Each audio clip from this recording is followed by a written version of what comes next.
This one hits a little bit more home for me, being a self-proclaimed depressed Nets fan. Nets legend Joe Harris has announced his retirement from the game of basketball at only 32, or 31 actually. It'll be 32 in September.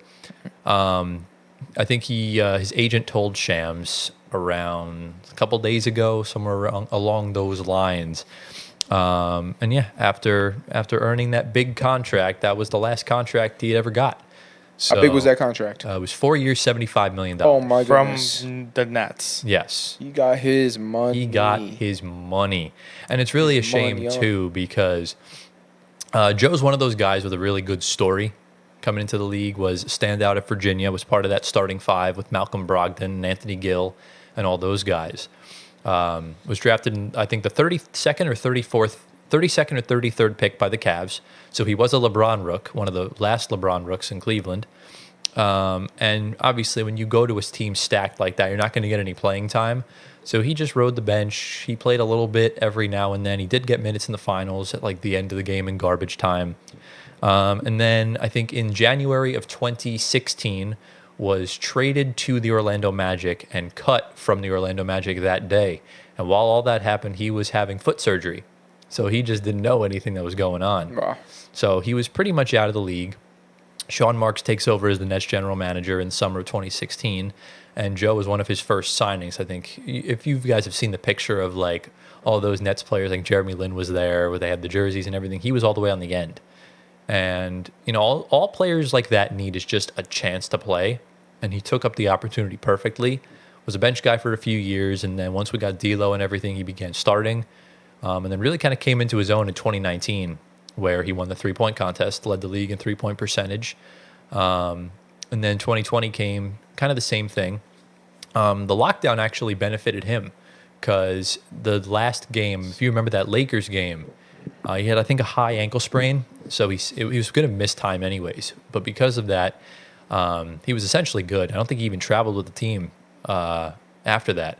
So he went to the bubble, played very well in the bubble, which essentially kept him on the team. Got him the 4-year, $75 million contract, which obviously looks like a horrible contract now, but hindsight's 2020. It was warranted at the time. Mm-hmm.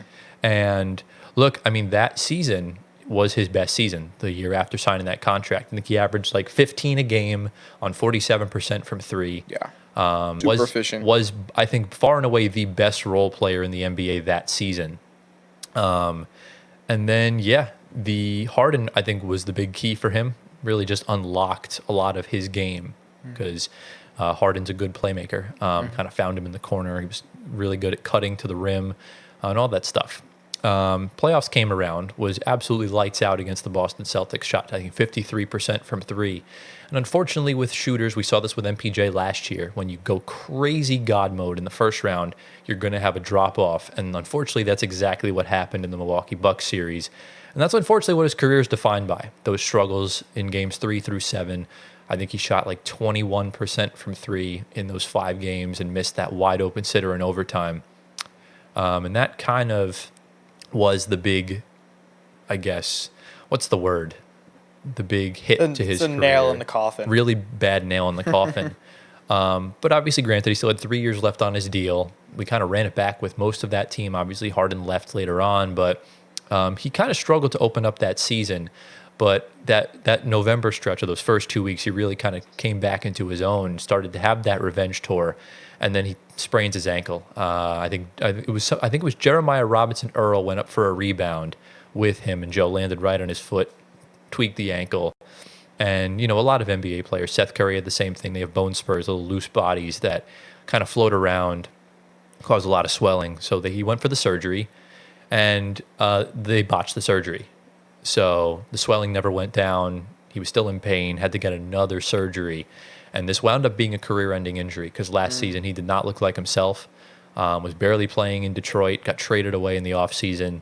And, yeah, no team in this new CBA, you're not going to get a minimum contract anymore unless you're going to produce. And unfortunately, he decided to call it quits. And you know what? It is what it is. So 10 seasons in the NBA, really impressive considering where he had started off. And, yeah, that's kind of the story of Joe Harris. I think he retires the 5th most accurate three-point shooter in NBA history, 43.6%. So, and It's quite solid. yeah, one of my personal favorite Nets ever. It's just a shame the way it ended. It just feels like everything sort of came to an abrupt end, from the Bucks series to the injuries to the trade to everything after the fact. So that was kind of my opening sort of thing with that. I'll kind of throw it over to you guys because obviously I know, Antoine, you've watched a fair amount of Nets basketball. Obviously because it's on our TV channels, and I'm sure you probably have too as well, Gio. So just get general thoughts of what y'all thought of his career. Joe was knocked down. There's no question about that. Watching during COVID, same thing like with KD. I was, when he took a shot, it was going in during that moment in his career. Yeah. Mm-hmm. After it, not so much. But Joe was great. I love Joe. Joe had big, he had the hair with the headband, and his hair would bounce around when he would run back and forth. And it was just so funny. But he was a great guy. I love him. I love seeing guys that are three-point shooters succeed, since I'm a fellow three-point shooter myself. I wish Steve Novak got that contract, but it's okay. Joe Harris. If it's another guy, I'll give it to Joe Harris. He is someone you can never hate. He is a guy that's just. I hate him. He was reliable. He was all reliable for them, and he didn't get a lot of credit for what he brought to that team. Obviously, with their big three at the time, before Harden got there, was the big two. And he kind of just got swept under the rug a little bit. And, they were not really showcasing his skills, which were showcased previously in COVID when the D-Lo was there, the Dinwiddie days. Yeah. Just a guy that came from not a very popular school. Where did he go to college? West Virginia. Oh, he did? Yeah. Quite popular. Popular, but not a popular draft pick choice, probably. No, he was a second-round pick. Second-round pick, Yeah. exactly.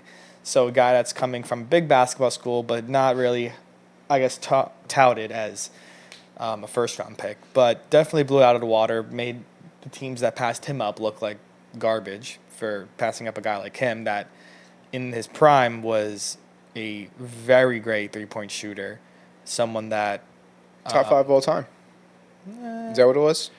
Percentage-wise? As far as accurate, I wouldn't call him a top 5 shooter of all time. But percentage-wise, he retired 5th. Yeah. So he was at the time he retired, he was the second most accurate. Who are some notable players that are below him? Steph Curry. Wow. Well, he's a high volume shooter, so he's not going to be as high. Exactly. But still, be above Steph is amazing. Duncan Robinson's another one. I have the list right here. Actually, let me just pull it up. That's pretty cool to see. Joe Harris, the man, the myth. Yeah, the man, the myth. Nets legend. And it really sucks because he was well on his way to getting a jersey retirement. He still might get it. Nah. But it really just depends on what the Nets want to do as far as that goes, because he is a player that's been here for almost a decade. So he was drafted to the Cavs. Yes, he was drafted in 2014. Played with Bron.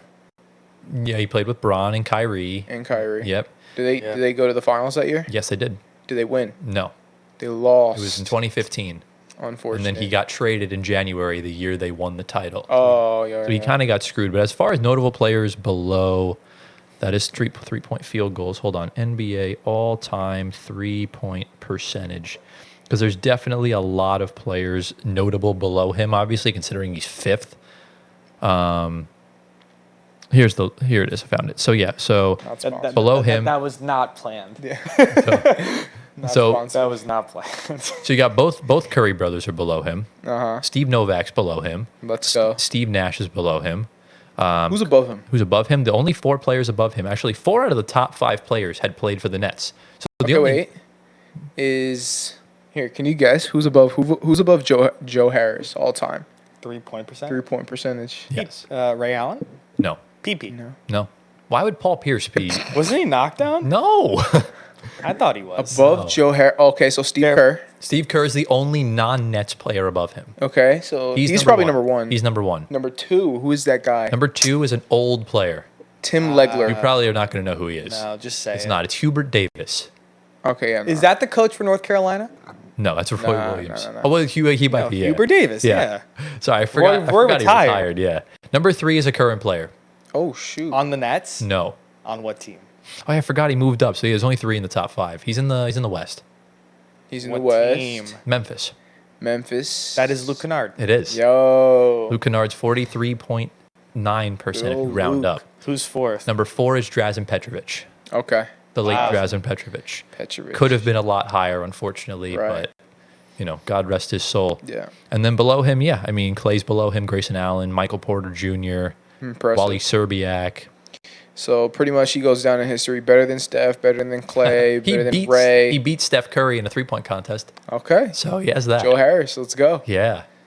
But yeah, I remember Joe. I remember during the COVID lockdown, Joe was knocked down. Absolutely. And that was it. He had a very underrated layup package.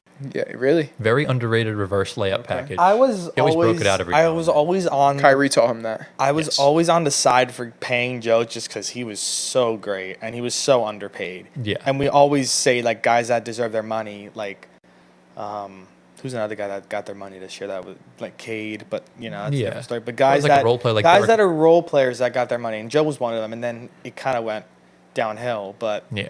it's part of growing old with the game. Right. It's no one's gonna be, unless you're LeBron, no one's gonna be playing in their prime into their late 30s, No, never. beginning 40s. Well, late 30s, because your prime ends when you're like 32, and like the all-time greats, it ends a little bit later, like 37, Yeah. 36. It really just depends on who you are.